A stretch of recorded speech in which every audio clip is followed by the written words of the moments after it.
What if the story of this season doesn't hinge on a blockbuster trade, a miracle game winner, or a ref's flag you can argue about all winter, but on a quiet decision inside, Hollis Hall, that changes how the Bears line up on 1st and 10? What if the biggest jolt to Bears Nation isn't a headline, but a choice that tells you exactly what this team wants to be when the lights get hot? Think about it.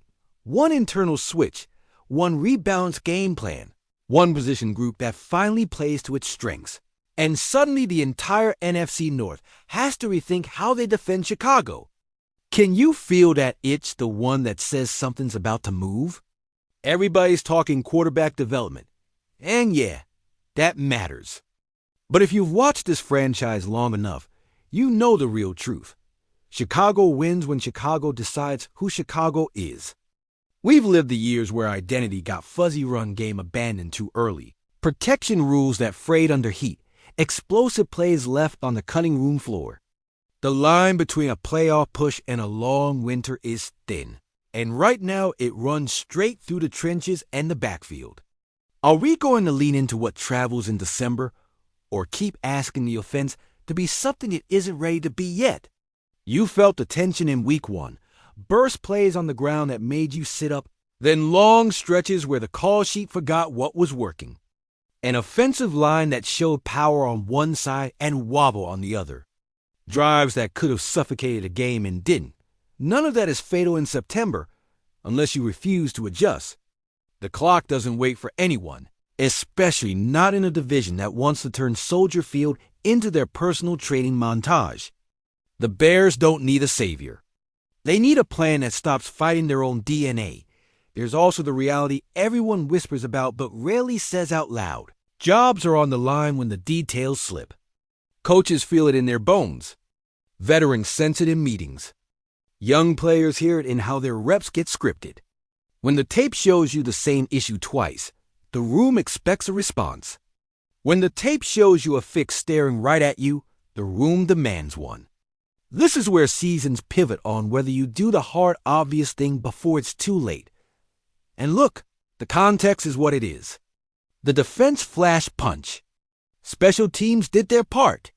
The quarterback made plays with his legs that few can make, and you can build on that while you tighten the timing as a passer. But the piece that unlocks everything else, the thing that gives your headset the power to dictate instead of react, is balance with teeth. Not balance for the box score. Balance that tilts the game into the calls you want to make on 2nd down. The protections you can actually hold on 3rd. And the shots you can take without asking your QB to be Superman every series. Fans feel this in their stomachs because they've seen both sides of it. They've seen Bears teams that commit to contact, stay ahead of the chains, and let the pass game eat from advantage. They've also seen the other version. One good run, then 2 drives of thin air. One good pocket, then 3 snaps where the interior collapses before the root even breathes. The first style ages into January.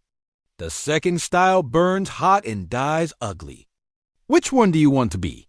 There's also the chess match inside the division.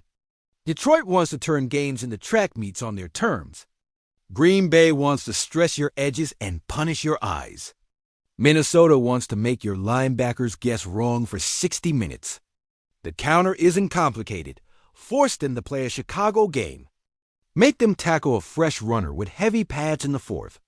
Make their pass rushers squeeze down on run action every time the mesh happens.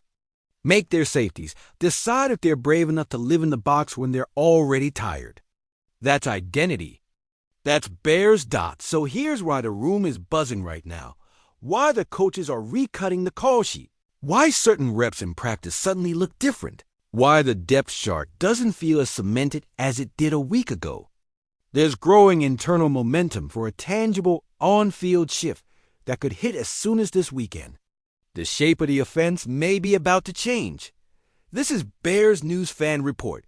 If you ride with this team through the rumors, the film, and the late-breaking tweaks that actually swing games, hit subscribe, ring the bell, and drop your thoughts below. We're here daily because Bears Nation lives this stuff daily. Now let's get into it. The rumor landing across my desk is simple and loud at the same time. Coaches are pushing to reallocate touches in the backfield and reopen competition on the interior offensive line. Translation: expect a real push to get rookie hammer Kyle Manningai into double-digit carries. And don't be shocked if there's a quick hook or a rotation at right guard if the early snaps look like last week. That's the scenario being discussed. That's the fork in the road that could define the next month. Why this rumor exists is not complicated. The tape told a story. When the run game had rhythm, the entire offense breathed. When it got shelved, the defense never had to declare its fear. Manungai's profile low center of gravity, north-south intent. A cut that explodes through the second level punishes teams that overplay the quarterback. He's not a gadget. He's a tone. Pair that with a line that, on the right side, showed real anchor and on the inside showed too much variance. And the adjustment almost writes itself. You feed the back who turns body blows into late-game chunk runs. You raise the standard in the spot that leak pressure and penalties. You play a Chicago game. This isn't about scapegoats. It's about leverage. The interior trio has to earn trust on every down, and one position in particular knows it left meat on the bone. That doesn't mean someone loses their job forever. It means the staff won't let one weak link dictate the whole script. Rotating series isn't drama, it's accountability. If the first unit settles in and starts moving people, great, the rotation shrinks. If it doesn't, you've already got a plan that protects your quarterback and your season. There's a ripple effect to flipping this switch. More early down physicality means 2nd and 5 instead of 2nd and 10. Which means the play-action game hits at a different speed. Your tight ends stop chipping and start releasing. Your quarterback's time to throw drops by half a beat not because he got faster, but because the defense is guessing wrong. The boundary receiver you've been dying to feature finally gets the kind of one-on-ones that come with safety. Eyes stuck in the backfield. And on third down, you earn a menu that belongs to you instead of a menu the opponent picks for you. For the quarterback, this matters even more than the highlight plays. Design keeps him aggressive without asking him to play hero ball on every snap. When defenses have to respect the downhill threat and the quarterback keep, the reads simplify, the windows widen, and the climbs in the pocket aren't climbs into chaos. Let him be special when it's time, but don't make every down time. That's how you grow without gambling your way through it. Defensively, you love this plan too. Long drives that dent the front seven, hidden yards in field position, and a pass rush that gets the hunt because the other team is forced to chase points. This is complementary football. The Bears' front plays louder when they're not defending short fields or sudden changes born from impatience. The best pass defense is a pass rush plus a scoreboard. How do you get that scoreboard? You own the shape of the game. Let's be absolutely clear. This is still speculation. No press release, no announcement, no depth chart bomb. But the conversations are real because the tape is real. And the logic is undeniable.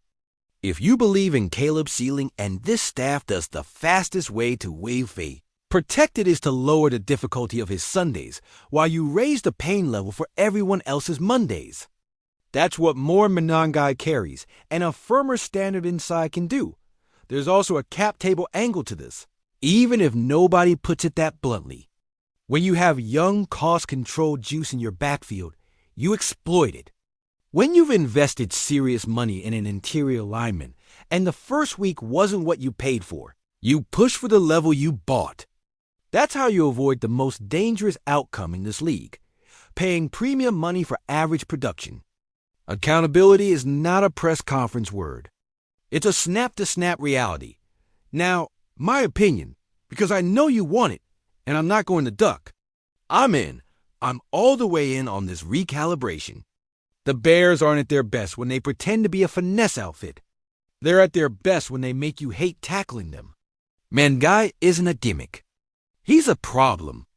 Start building the game around 5 yards that feel like 9.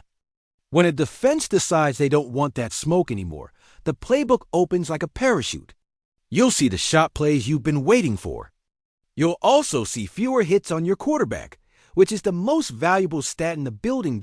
As for the interior OL conversation, I'm pro competition with a short leash. Give the starter the first crack, vets earn that. But if the hands are outside, if the feet are late, if the penalties stack, don't wait until the fourth quarter to rotate. Get fresh legs and better fits on the field early. Sometimes one series is the wake-up call. Sometimes the backup steals the job. Either way, the message is the same. The standard is the standard, and the film doesn't lie. I also think this rumor, if it becomes reality, says something bigger about this coaching staff. It says they are willing to course correct fast. It says they won't drown in pride. It says the plan is the plan only until the tape changes the plan. That's how good teams stay good and how growing teams keep growing. Every season has a handful of moments where you either pivot or double down. This feels like one. Choose the pivot. What happens if it works? You'll feel it by halftime. The second and medium stack up. The third and shorts become math problems you like. The red zone identity stops chasing perfection and starts pushing piles. And late in the fourth, when the clock is a weapon, the other team will know the exact play that's coming and still won't want to tackle it. That's Bears football. That's how you build a record that travels. And if it doesn't materialize, if this is still a week too early, if the staff decides to delay the change, then the pressure just rolls into next week with interest. Because the film will keep telling the truth. The questions won't go away. The fans will get louder. And the division won't hold the door for anyone. You know where I stand. Let the kid eat. Let the line earn it. Let the offense become the thing that makes Chicago, Chicago. This isn't about running away from modern football. It's about playing a modern physical brand that gives your quarterback the best chance to be great when it matters. Add 10 Manningai carries. Add a real plan for interior accountability. Add the kind of stubbornness that wins playoff games. Then watch the rest of the pieces start to look smarter overnight. Bears Nation, tell me where you're at. Do you want the backfield till end the interior rotation? Or are you riding with status quo one more week? Drop your take below.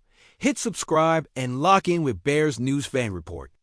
If this shift hits, you'll feel it on the first series and the NFC North will too.